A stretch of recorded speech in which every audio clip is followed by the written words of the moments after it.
Hello and welcome to another episode of India. Olá e bem-vindos a mais um episódio de Índia e a Esquerda Global. Se você é novo no nosso programa, não se esqueça de clicar no botão de inscrever-se. Além disso, considere tornar-se membro do YouTube, apoiar no Patreon ou fazer uma pequena doação usando o link na descrição. Mas no mínimo, assista a este programa, curta, compartilhe e comente.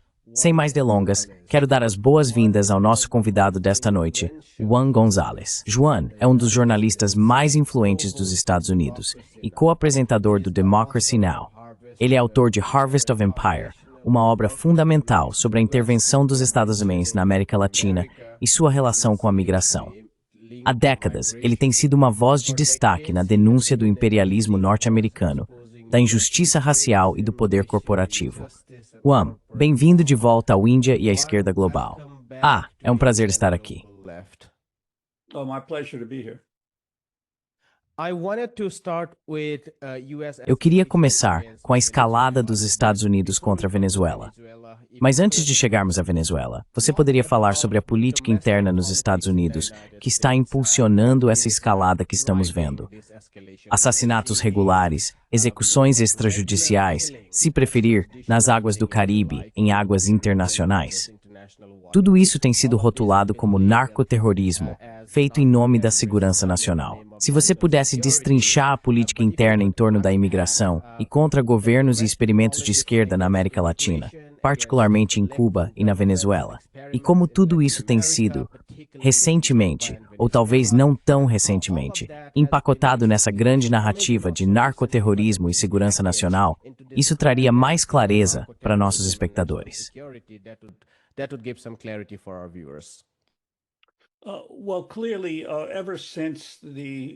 Bem, claramente, desde que o segundo governo Trump assumiu o poder, houve uma mudança notável. Primeiro, na quantidade de atenção que o governo federal dedica à América Latina, e segundo, na enorme repressão.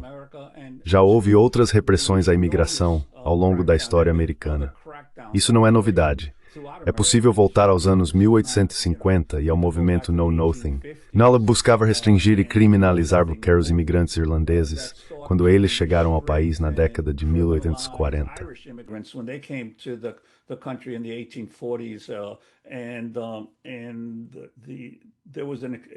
E houve um movimento muito grande dos Know Nothing no país, essencialmente membros de direita do Congresso, que buscavam aumentar o tempo que os imigrantes irlandeses teriam de esperar antes de se tornarem cidadãos, restringir seus direitos de voto, criminalizá-los e prendê-los como supostas fontes de agitação no país. E então veio o período de exclusão dos chineses, da década de 1880 até a Segunda Guerra Mundial. Depois disso, ocorreram várias repressões à migração mexicana, na década de 1930, sob o presidente Hoover, com deportações em massa, na década de 1950, sob o presidente Eisenhower, com a Operação Wetback e mais deportações em massa. E agora temos essa nova onda sob o segundo governo Trump.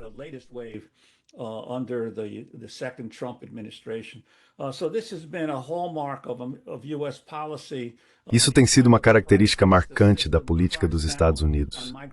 Em tempos de crise, o sistema reprime a mão de obra migrante, a mesma que recruta em períodos de expansão econômica, mas depois a criminaliza e transforma em bode expiatório durante as recessões. O que estamos vendo aqui, é claro, nos Estados Unidos, e não apenas nos Estados, mas em todo o Ocidente industrializado. É a crise que o imperialismo enfrenta por causa de sua incapacidade de continuar se expandindo pelo mundo. Assim, ele volta a reprimir internamente, mais uma vez mirando e culpando os migrantes. E no caso dos Estados Unidos, são especialmente os latino-americanos que estão sendo alvo. E isso, acredito, é a raiz da crise.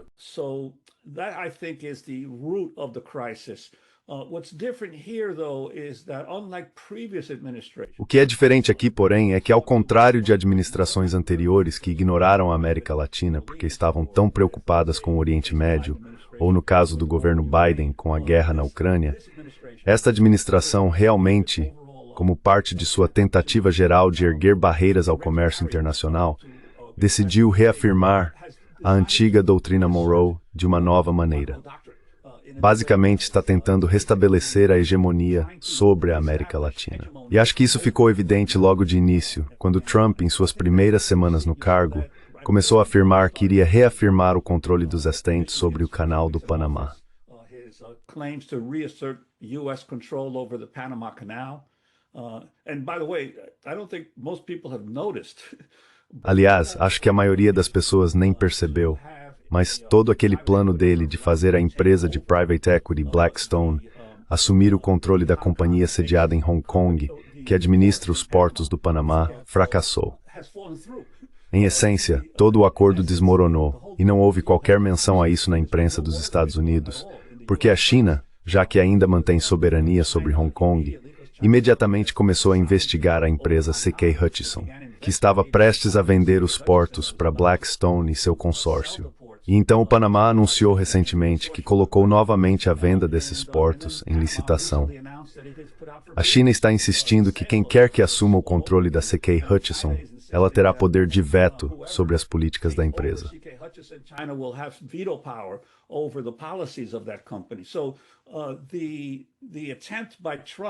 Então a tentativa de Trump logo no início de afirmar retomamos o Panamá, o Canal do Panamá, ao expulsar essa empresa chinesa, desmoronou completamente.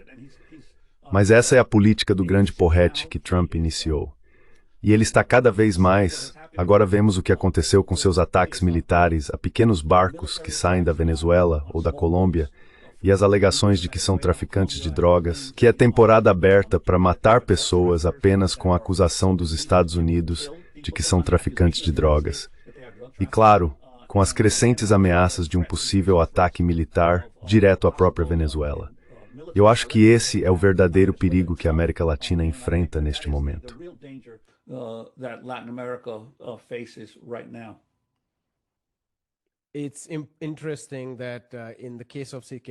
É interessante que no caso das sanções à CK Hutchison e dos portos do Panamá, é importante observar que, agora que os Estados Unidos perderam efetivamente a guerra comercial, tarifária e de sanções para a China, a dinâmica já não é a mesma de quando Trump havia acabado de chegar ao poder e começou a usar essas medidas coercitivas.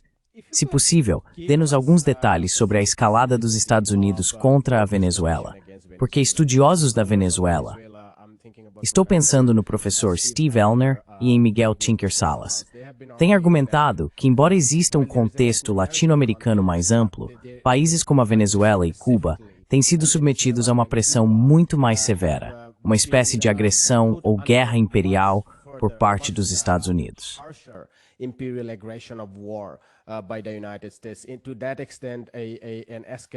Nesse sentido, uma escalada contra o presidente Lula no Brasil, ou contra outros governos de esquerda na América Latina, é diferente da escalada contra o projeto socialista cubano ou o processo bolivariano venezuelano. E nós já vimos isso.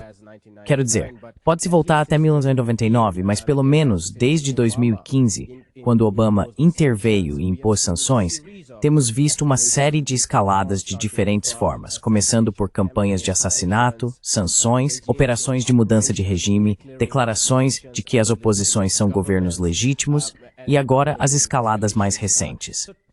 Então fale sobre por que a Venezuela. Porque as elites governantes dos Estados Unidos estão tão obcecadas em extinguir o processo bolivariano venezuelano.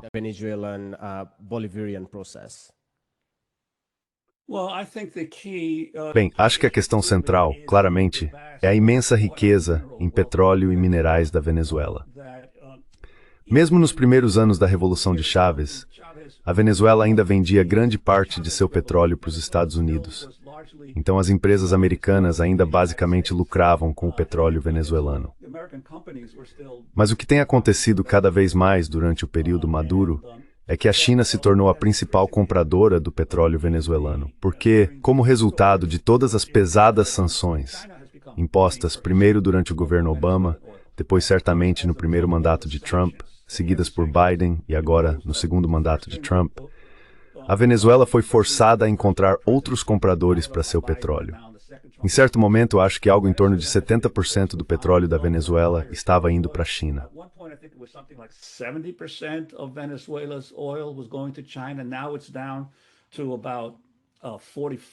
Agora caiu para cerca de 45%, mas ainda é, de longe, o maior comprador de petróleo venezuelano. Em agosto, houve um anúncio de que uma empresa privada chinesa, a China Concord Resources, havia fechado um acordo para desenvolver 2 novos campos de petróleo na Venezuela, que produzirão cerca de 60 mil barris por dia. Eles estão investindo $1 bilhão na Venezuela. Portanto, há uma sensação crescente de que as maiores reservas de petróleo do mundo estão escapando do controle dos Estados Unidos. E claro, quando lidamos com um governo que está dobrando a aposta na importância do petróleo e do gás natural em sua produção, isso é um problema. E Trump foi citado, se não me engano, durante seu primeiro mandato, dizendo: por que não pegamos simplesmente o petróleo da Venezuela?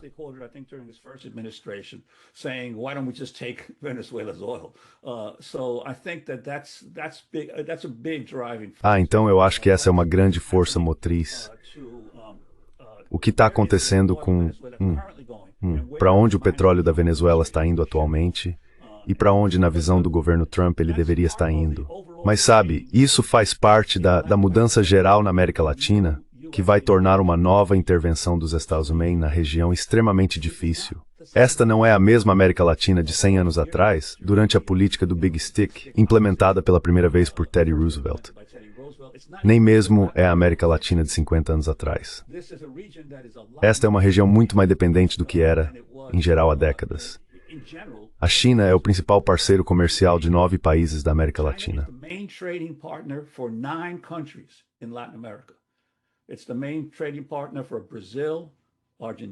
É o principal parceiro comercial do Brasil, Argentina, Chile, Venezuela, Peru, Bolívia, Uruguai, Paraguai e Cuba.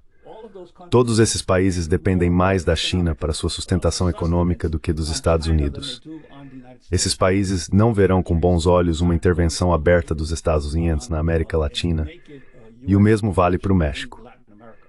Embora o principal parceiro comercial do México sejam os Estados Unidos, o México não verá com bons olhos qualquer intervenção militar dos Estados Unidos na Venezuela. Portanto, haverá muito mais oposição em nível de Estado por parte dos países latino-americanos. E nem estamos falando de Honduras e Nicarágua, que também se oporão fortemente à intervenção dos Estados.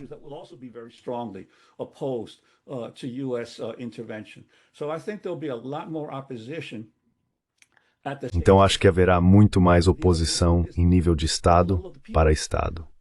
Depois a outra questão é em relação ao povo. Os Estados Unidos vão ter um problema para intervir na Venezuela. Pelo que entendi, o porta-aviões Ford está programado para chegar ao Caribe no início da próxima semana, e isso faz parte do aumento das mobilizações militares. Então, como os Estados Unidos vão se livrar de Maduro? Eles teriam que tentar entrar lá e assassiná-lo, e talvez alguns dos outros líderes importantes ao seu redor, e depois tentar instalar um governo substituto, que provavelmente seria liderado por Maria Corina Machado. Mas como instalar esse governo? But how do you install that government? You either have to split off a section of the Venezuelan. Você precisa ou separar uma parte das forças armadas venezuelanas ou colocar suas próprias tropas em solo para instalar esse governo. E acho que esse vai ser o grande problema. É por isso que ainda há relutância, especialmente em alguns setores das Forças Armadas dos Estados Unidos, em continuar nesse caminho. A Revolução Bolivariana está no poder há mais de 25 anos. E um dos aspectos centrais dessa revolução, diferente de outras revoluções socialistas que ocorreram pela América Latina, é que, desde que Chávez surgiu dentro das Forças Armadas e formou um núcleo de oficiais militares de esquerda, a revolução sempre se concentrou em politizar as Forças Armadas em uma direção progressista.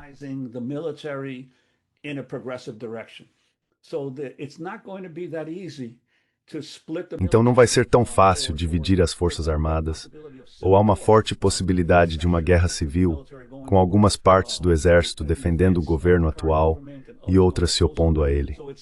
Portanto, não será uma situação simples remover Maduro nesse sentido. E outra coisa que acho que as pessoas talvez não tenham notado na semana passada, Maduro fez um chamado para voluntários internacionais virem à Venezuela apoiar a Revolução Bolivariana. Ele disse que, se os Estados Unidos atacarem, Eles receberão de braços abertos qualquer um que queira se juntar a eles na luta contra a invasão.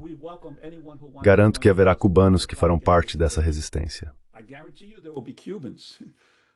Who will be part of that resistance. There will be Nicaraguans who will be part of that resistance. Haverá nicaragüenses que farão parte dessa resistência e haverá colombianos.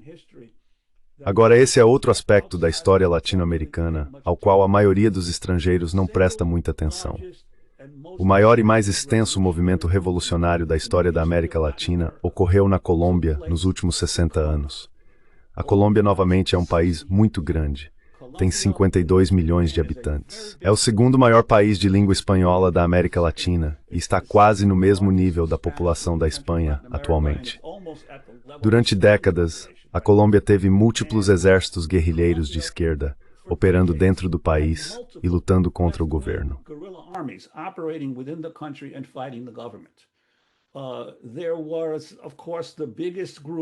Havia, é claro, o maior grupo, as FARC, as Forças Armadas Revolucionárias da Colômbia.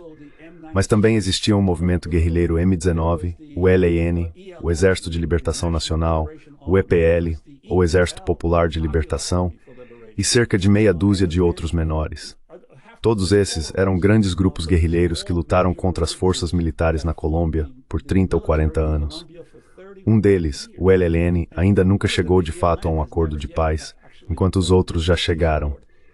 E o atual presidente, Gustavo Petro, ele era um dos guerrilheiros.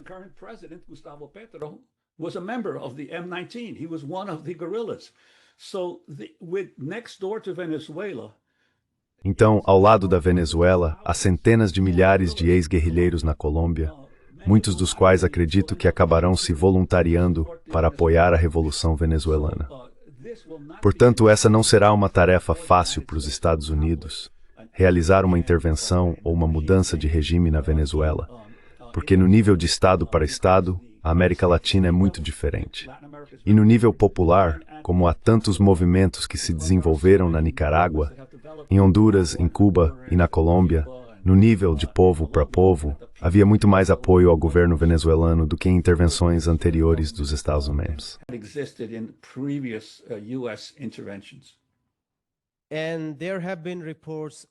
E há relatos de que até mesmo a oposição está dividida em relação à questão da intervenção militar. Enquanto na questão das sanções, a oposição de extrema-direita estava relativamente unida, acreditando que isso pressionaria o governo de Maduro a cair. Quando se trata de uma campanha militar, até Edmundo González teria se distanciado de Maria Corina Machado. Portanto, essa hora falta em cor a se relevar que os Estados Unidos intensifiquem sua campanha militar.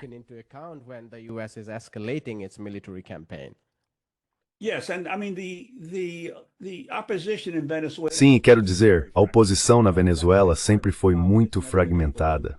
Esse tem sido parte do seu problema. Ela nunca conseguiu se unir. E claro, com o fiasco de Juan Guaidó há alguns anos, continuam existindo todas essas fraturas e divisões dentro do movimento de direita. A única razão, acredito eu, pela qual há tanta atenção sendo dada a isso pelo governo Trump é a enorme influência de Marco Rubio. Como ex-secretário de Estado e como um político fortemente anticomunista, filho de refugiados cubanos, e a influência que ele exerce dentro do governo Trump. É Rubio quem realmente está liderando isso, junto com Stephen Miller, nesse esforço de dizer, ei, nós simplesmente vamos nos livrar disso. Bem, não vai ser tão fácil quanto eles pensam fazer isso. E eu acho que, como você mencionou, a própria oposição na Colômbia está dividida sobre uma intervenção militar direta vai melhorar ou piorar a situação do movimento oposicionista.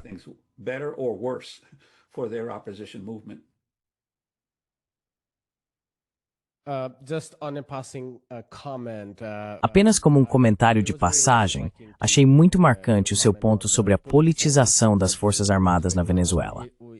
Quero dizer, isso contrasta fortemente com o que vimos no Chile entre 1970 e 1973. Eu estava lendo os escritos de Paul Suisse sobre a incapacidade de Allende de realmente defender a revolução. E uma de suas teses centrais era que ele não politizou as Forças Armadas, seja por presumir que elas permaneceriam neutras, seja por temer confrontá-las. Em todo caso, eu fiquei curioso sobre suas reflexões a respeito do papel de países como o Brasil, considerando que, por um lado, com a mudança em direção à China, a expansão das relações China-América Latina, vimos um enorme aprofundamento dos laços entre Brasil e China. Huge deepening of ties between Brazil and China. I mean, the case of soybean is a very Quero dizer, o caso da soja é um exemplo muito interessante, considerando que grande parte da influência da China veio não apenas das terras raras, mas também da soja, ao transferir suas importações dos Estados Unidos para o Brasil, atingindo os Estados Unidos onde mais doía. Mas o Brasil não tem sido muito claro sobre sua relação com a Venezuela. Não vimos Lula na posse do presidente Maduro. Tivemos o presidente da Nicarágua, Ortega, e o presidente de Cuba lá. Então fico curioso, que tipo de papel o Brasil desempenharia nisso? Você acha que o Brasil tem feito declarações suficientemente firmes contra o que os estadounidenses estão fazendo? Ou o Brasil tem falhado relativamente em seu dever de fazer o que deveria ter feito? failing in its duty to do what it should have done?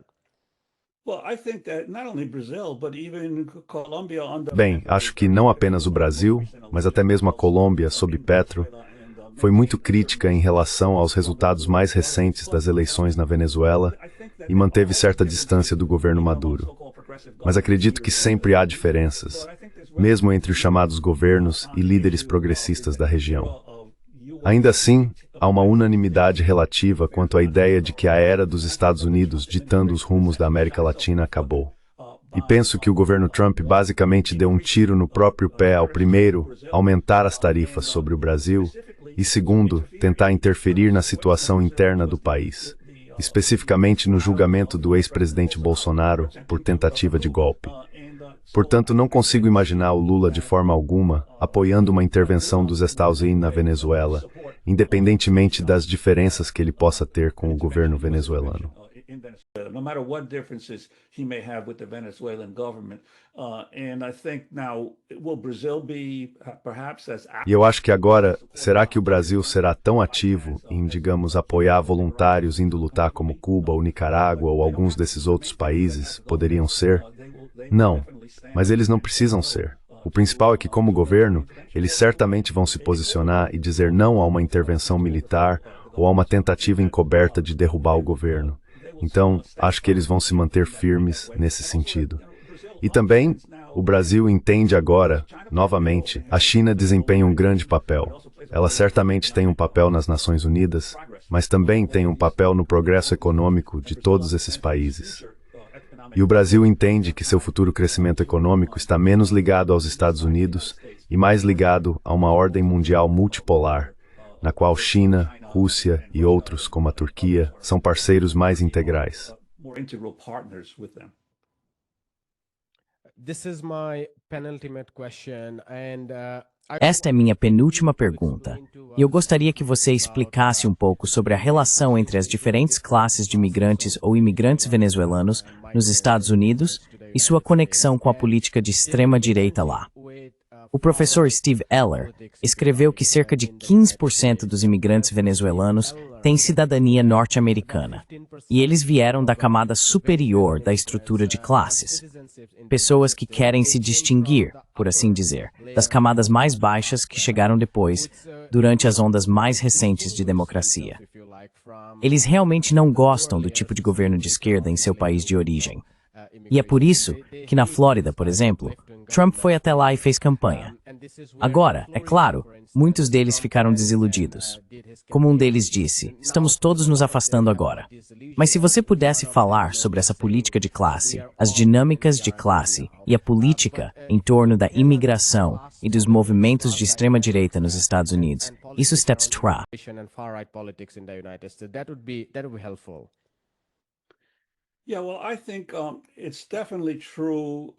Sim, bem, eu acho que é definitivamente verdade em relação à migração venezuelana dos últimos, digamos, 10 anos, que este é um dos fluxos migratórios mais escolarizados da história americana. Acho que o Migration Policy Institute fez alguns relatórios sobre isso que você pode consultar online. Mas acredito que o número atual, e não me cite exatamente, é de mais de 50% de todos os venezuelanos que vieram para os Estados Unidos na última década que possuem diploma de bacharel ou superior. E na população adulta dos Estados Membros, apenas cerca de 37% tem diploma de bacharel ou superior. Então, os venezuelanos que vieram para cá, em geral, não todos, mas em geral, são muito mais escolarizados do que os americanos que já estão aqui. Far more educated than the Americans who are here. And they are certainly much more educated than the Venezuelans who... E eles são certamente muito mais instruídos do que os venezuelanos que permaneceram na Venezuela. Portanto, trata-se de uma população altamente educada. E como você mencionou, muitos, embora não todos, vieram das classes média e alta da Venezuela. Eles se assemelham mais à migração cubana do final dos anos 1950 ou às migrações nicaragüenses do início dos anos 1980 em termos de caráter de classe.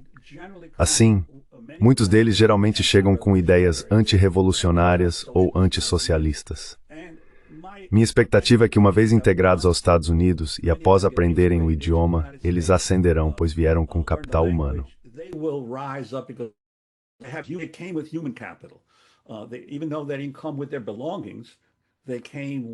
Embora eles não tenham vindo com seus pertences, vieram com a educação que receberam e com seus laços de classe.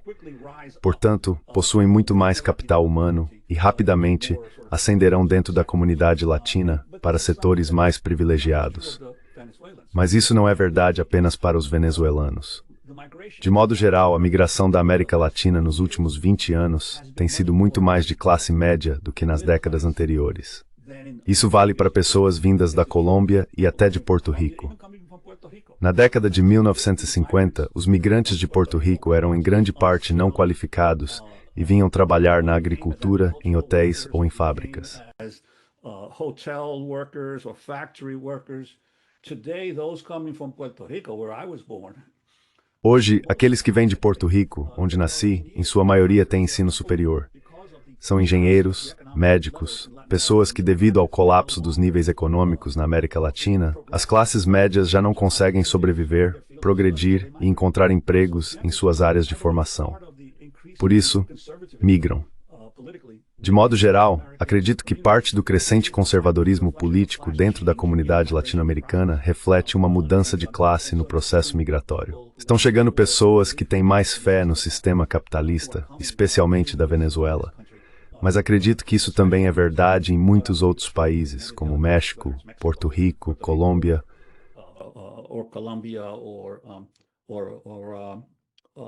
Peru. Minha pergunta final é sobre algo que discutimos da última vez que você esteve aqui. As conversas na esquerda sobre certos governos. Da última vez falamos sobre China, Rússia e Irã. Mas quero mudar essa conversa para Venezuela agora, já que esse é o assunto mais urgente. Tem ocorrido grandes debates em revistas latino-americanas sobre a demonização de Maduro, mesmo dentro de setores da esquerda.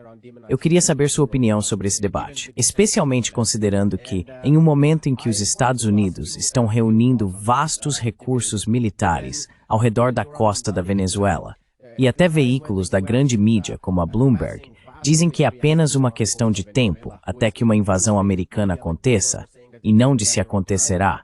Joram Mandani afirma que um socialista democrático é diferente dos ditadores em Cuba e na Venezuela.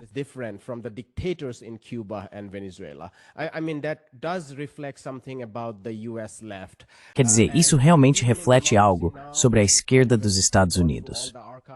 E mesmo no Democracy Now!, eu não revisei todo o arquivo, vimos o Democracy Now! Recebendo Gabriel Hetland, mas não pessoas como Steve Elner ou Miguel Tinker Salas, que dizem ser importante defender Maduro, apesar de alguns de seus erros que estão fortemente ligados às sanções dos Estados Unidos. Alguns deles, como Hetland e outros, não veem dessa forma. Eles acham que a esquerda pode, na verdade, defender o socialismo na Venezuela e, ao mesmo tempo, promover a ideia de derrubar Maduro. Então eu queria saber sua opinião sobre essas tendências dentro da esquerda dos Estados Unidos e, se possível, que você compartilhasse como se sente em relação a esses debates.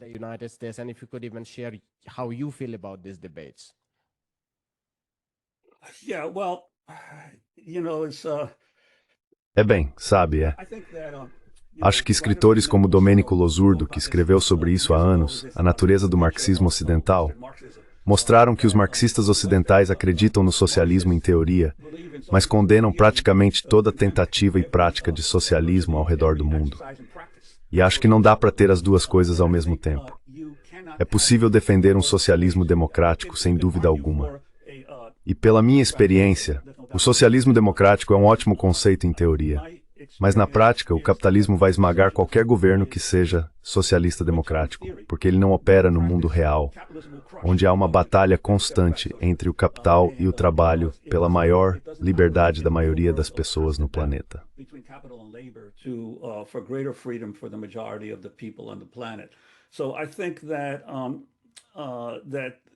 Então acho que há uma tendência entre as pessoas nos Estados Unidos e na Europa Ocidental de criticar todos esses desenvolvimentos de modelos socialistas ao redor do mundo, seja na China, no Vietnã, em Cuba, na Nicarágua ou na Venezuela.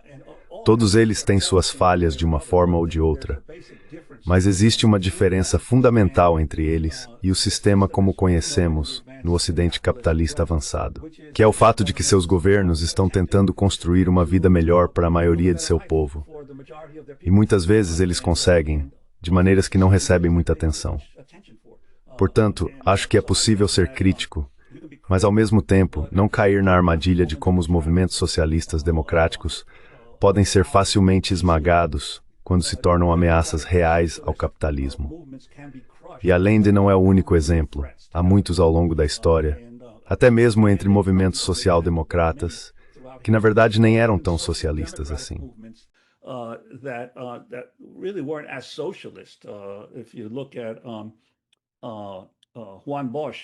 Se você olhar para Juan Bosch, na República Dominicana, ele era um socialista democrático. Ele chegou ao poder e assim que começou a seguir uma direção que o sistema não queria, foi esmagado e deposto. E eu acho que esse é o problema básico que todos os defensores do socialismo democrático enfrentam. Eles não conseguem aceitar a realidade de que, às vezes, para implementar o socialismo, é preciso travar uma guerra contra aqueles que tentam te esmagar. Acho que esse é um debate contínuo que a esquerda nos Estados Unidos e na Europa continuará tendo. Mas eu sempre me inclino mais para o lado de que o principal objetivo de um movimento socialista deve ser encontrar maneiras de melhorar as condições de vida e a vida da grande maioria dos trabalhadores de um país.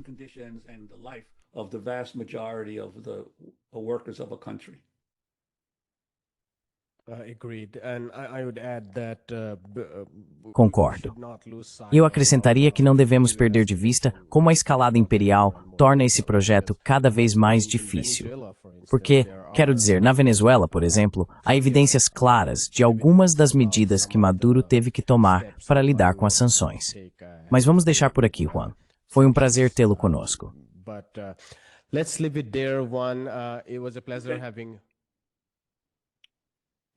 Obrigado pelo convite para compartilhar algumas reflexões com vocês. Muito obrigado. Oi, meu nome é Ayushman. Eu, junto com Mudyar Jyothishman, criamos esta plataforma. Nos últimos 2 anos, temos tentado produzir conteúdo para as forças de esquerda e progressistas. Até agora, entrevistamos economistas, historiadores, comentaristas políticos e ativistas.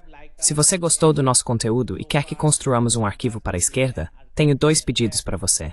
Por favor, considere fazer uma doação para a causa. O link está na descrição abaixo. E, se não puder fazer isso, não se sinta mal. O que pode curtir é compartilhar nossos vídeos com seus camaradas. Não, enfim, haz clique com a Inscrever-se. Don't forget to hit the subscribe button.